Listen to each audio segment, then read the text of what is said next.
Hello दोस्तों, welcome back to my channel. तो दोस्तों, आज की वीडियो में हम लोग डिस्कस करेंगे बीएड सेकेंड सेमेस्टर का सब्जेक्ट रहेगा जीव विज्ञान बायोलॉजी, और इसमें हम लोग बुक ली है एग्जाम टाइम गोल्ड सीरीज, ठीक है, जो कि बहुत ही इंपॉर्टेंट बुक है और इसके भी क्वेश्चन आपके एग्जाम में मिलेंगे, ठीक है। तो ये हमारा फर्स्ट चैप्टर रहने वाला है, चैप्टर हमारा फर्स्ट रहेगा और उसका फर्स्ट पार्ट है जिसमें हम लोग कंप्लीट करेंगे 50 क्वेश्चंस, ठीक है। और जिसको भी इस सब्जेक्ट की पीडीएफ चाहिए एग्जाम टाइम गोल्ड सीरीज की, वो मुझे इस नंबर पे व्हाट्सअप कर सकता है, ठीक है, 7275353923। कुछ रीजनेबल प्राइस है इसका, बहुत ही कम प्राइस है और इसमें आप लोग परचेज कर सकते हैं। पूरी जो आपके 4 सब्जेक्ट हैं इसकी रहेगी पूरी सीरीज की, ठीक है। तो चलिए स्टार्ट करते हैं। और 50 क्वेश्चंस हैं, काफ़ी इंपॉर्टेंट है, तो अच्छे से देखिएगा क्वेश्चंस को जो आपके एग्जाम में आएंगे, ठीक है। चलिए, पहला क्वेश्चन इस पे दिया गया है, टैक्सोनॉमी शब्द का अर्थ है।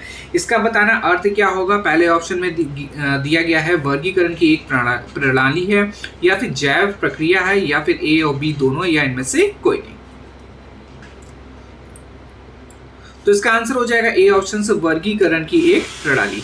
चलिए, क्वेश्चन सेकंड दिया गया, ब्लूम के व्यवहार के कितने पक्ष बताए हैं। तो 1, 2, 3 या फिर 4। और इसका आंसर सही हो जाएगा सी ऑप्शन 3। फिर है, सर्वप्रथम बायोडाइवर्सिटी शब्द का प्रयोग किया किसने किया था। तो G.J. वेरी ने, या फिर वाल्टर जी रोसेन ने, या फिर डी कास्त्री ने, या फिर T.R. बैटिस ने।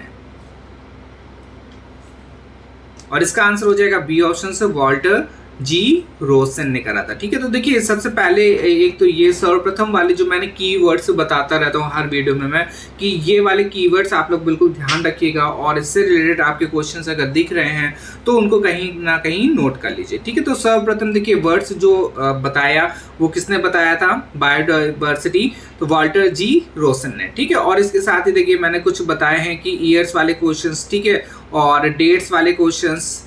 फिर इसके बाद कथन वाले तो हैं ही, बट वो बहुत ज़्यादा हैं, बट इंपॉर्टेंट कथन भी आप लोग देख सकते हैं जो भी आपके रिपीट हो रहे हैं, तो वो भी काफ़ी इंपॉर्टेंट है। फिर इसके बाद हमारा पार्ट्स वाले क्वेश्चंस, ठीक है। तो ये सारे हमारे ऐसे क्वेश्चंस हैं जो आपके एग्जाम में आएंगे ही, और प्लस ऐसे आएंगे कि आपको वहाँ पे कंफ्यूजन होगी, तो जब तक आपको क्लियर नहीं होगा तब तक आप लोग सॉल्व नहीं कर पाएंगे, ठीक है।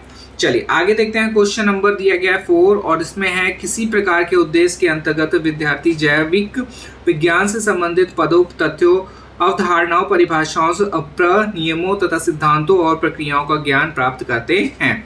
पहले ऑप्शन में दिया गया है ज्ञानात्मक उद्देश्यों के, या फिर बोधात्मक उद्देश्यों से होगा यहाँ पे, और या फिर प्रयोगात्मक उद्देश्यों के, या फिर इनमें से कोई नहीं।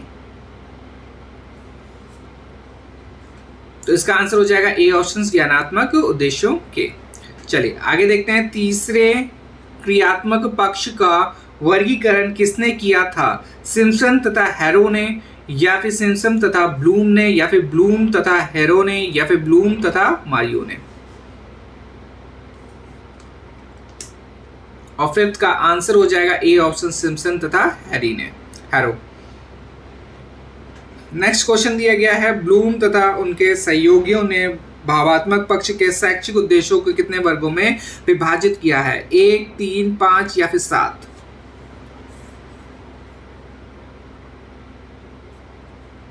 तो इसका आंसर हो जाएगा सी ऑप्शन, 5 में करा है विभाजित। फिर है, हैरो ने क्रियात्मक पक्ष के उद्देश्यों को कितने वर्गों में विभाजित किया है। तो 2, 4, 6 या फिर 8। तो इसका आंसर हो जाएगा सी ऑप्शन, 6 वर्गों में विभाजित किया है। चलिए, क्वेश्चन नंबर 8 में दिया गया है, ब्लूम द्वारा दिए गए उद्देश्यों के वर्गीकरण में क्या कमी पाई गई। ऑप्शन दिया गया है, विद्यार्थियों के अत्यंत व्यवहार के रूप को स्पष्ट नहीं किया, या फिर विद्यार्थियों के भावात्मक पक्ष को स्पष्ट नहीं किया, या फिर विद्यार्थियों के कौशलात्मक पक्ष के स्पष्ट नहीं किया, या फिर इनमें से कोई नहीं। तो इसका आंसर हो जाएगा ए ऑप्शन से, विद्यार्थियों के अत्यंत व्यवहार के रूप को स्पष्ट नहीं किया। चलिए, क्वेश्चन नंबर 9 दिया गया है, पौधों और पशु पक्षियों की उन्नत किस्मों का कार्य कौन करता है। डेयरी टेक्नोलॉजिस्ट, या फिर ब्रीडिंग बायोलॉजिस्ट, या फिर पर्यावरण से प्रबंधन, या फिर ये सभी। तो इसका आंसर हो जाएगा बी ऑप्शन से ब्रीडिंग बायोलॉजिस्ट। नेक्स्ट है निम्नलिखित में से मछली पालन किससे संबंधित है, एपीकल्चर से या फिर पिसिकल्चर से या फिर सेरिकल्चर से या फिर ए और बी दोनों से। तो इसका आंसर हो जाएगा बी ऑप्शन पिसिकल्चर से। नेक्स्ट है क्वेश्चन नंबर 11, व्यक्तिगत पहचान संबंधी जानकारी किससे प्राप्त की जाती है। तो ऑप्शन दिया गया है फिंगरप्रिंट से या फिर ब्लड टाइप से या फिर जेनेटिक हो गया इंजीनियरिंग से या फिर इन सभी से।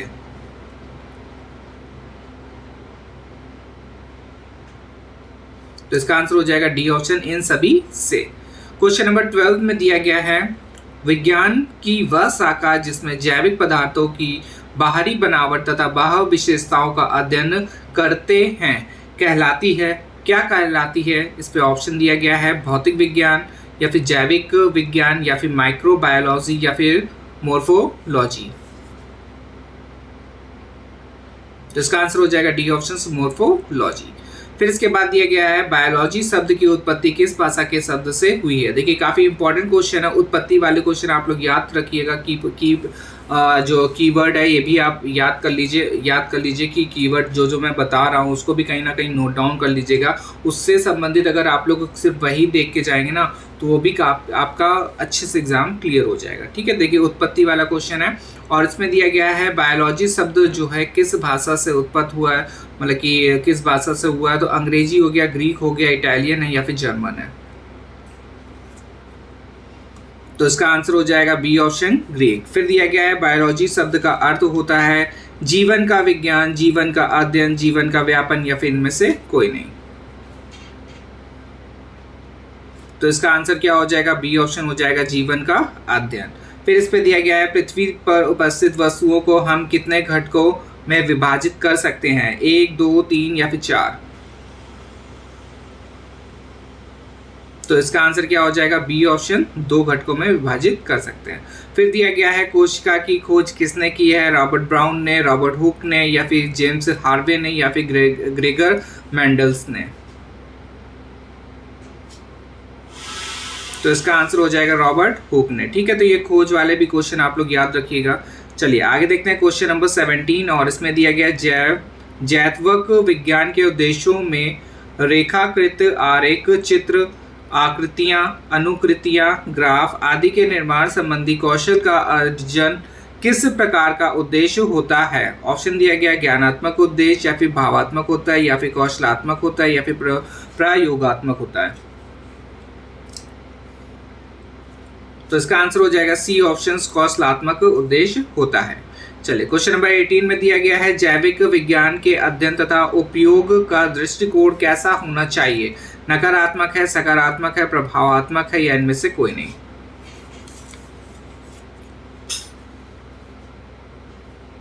तो इसका आंसर हो जाएगा बी ऑप्शन सकारात्मक होना चाहिए। चलिए क्वेश्चन नंबर 19 दिया गया है जीवन की वास्तविकताओं का अध्ययन करने के लिए किस प्रकार के दृष्टिकोण को अपनाना चाहिए, प्रभावात्मक दृष्टिकोण या फिर भावात्मक है या फिर वैज्ञानिक है या इनमें से कोई नहीं।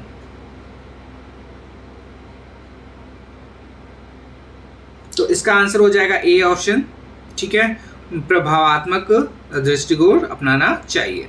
फिर दिया गया है व्यक्ति एवं समाज की प्रगति एवं विकास में किसकी सराहना करनी चाहिए, धन की या फिर भौतिक विज्ञान की या फिर जैविक विज्ञान की या फिर नाभिकीय विज्ञान की। और इसका आंसर हो जाएगा सी ऑप्शन जैव विज्ञान की। फिर इस पे दिया गया है क्वेश्चन नंबर 21 प्रथम ज्ञानात्मक पक्ष का वर्गीकरण ब्लूम ने कब किया था, 1955 में या फिर 1956, 1985 या फिर 1986 में। तो इसका आंसर हो जाएगा बी ऑप्शन। ठीक है, 1956 में किया था। ठीक है, अब देखिए जो मैं बोल रहा था कि ईयर वाले क्वेश्चंस काफ़ी इंपॉर्टेंट होते हैं, तो ये वाले आप लोग क्वेश्चन से एक जगह नोट डाउन कर लीजिएगा। ठीक है, चलिए क्वेश्चन नंबर 22 और इसमें दिया गया है दृष्टि भावात्मक पक्ष का वर्गीकरण कब किया गया था, 1966 एवं से 1971 या फिर दूसरे होगा यहाँ पे। ठीक है, सॉरी प्रथम हो गया, दूसरे भावात्मक पक्ष होगा यहाँ पे, तीसरा नहीं है ये। और इसमें दिया गया है,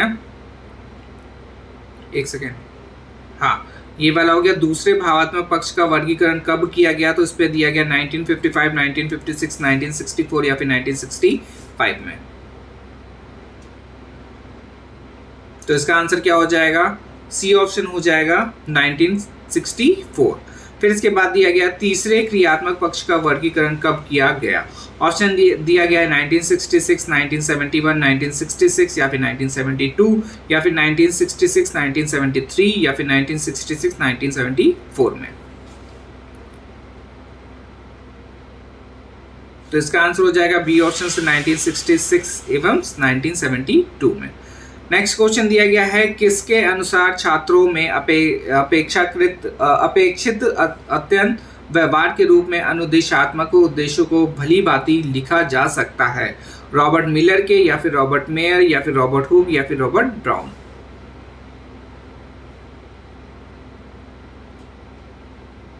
तो इसका आंसर हो जाएगा बी ऑप्शन रॉबर्ट मेयर। फिर दिया गया है, रोगी की प्रकृति, उनके उत्पन्न होने के कारण, लक्षणों तथा प्रभावों के बारे में अध्ययन करना क्या कहलाता है। ऑप्शन दिया गया है इस पे, फार्मासिस्ट या फिर फिजियोथेरेपिस्ट या फिर पैथोलॉजी या फिर उपयुक्त सभी।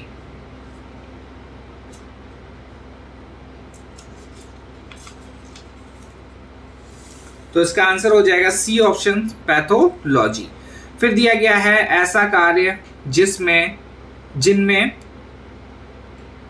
रोगों, शारीरिक तथा मानसिक अक्षमताओं तथा चोटों का इलाज बाह्य जैविक तरीके से किया जाता है, कहलाता है फार्माकोलॉजिस्ट या फिर फार्मासिस्ट या फिर फिजियोथेरेपिस्ट या फिर फॉरेंसिक साइंस।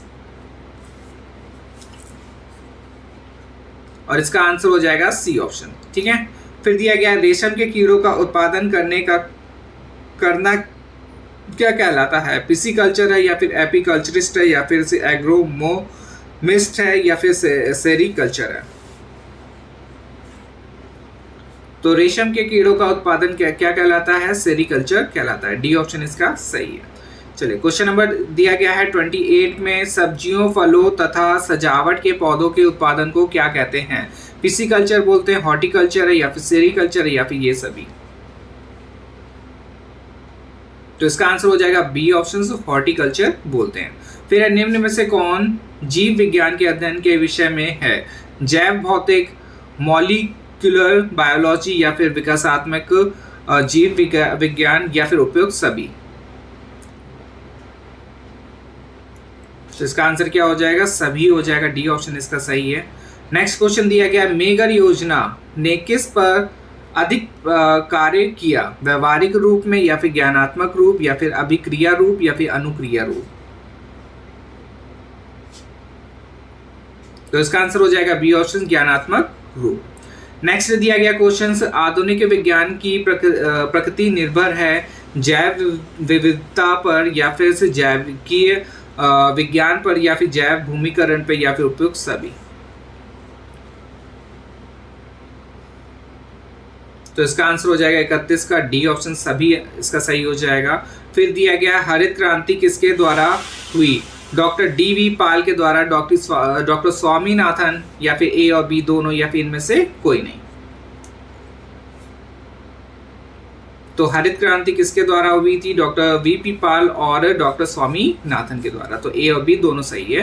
क्वेश्चन नंबर 33 और इसमें दिया गया है, अब्दुल कलाम का संबंध है किसी क्षेत्र से, अंतरिक्ष क्षेत्र से या फिर रक्षा क्षेत्र से या फिर जैव प्रौद्योगिकी क्षेत्र से। तो इसका आंसर क्या हो जाएगा, अंतरिक्ष क्षेत्र से। बी ऑप्शन इसका सही है। फिर दिया गया, जैव विज्ञान का नाम किस वैज्ञानिक ने दिया। लैमार्क, ट्रेविरेनस या फिर ल्यूनिक हॉक या फिर से एंथोनी गिडेंस या फिर उपयुक्त सभी।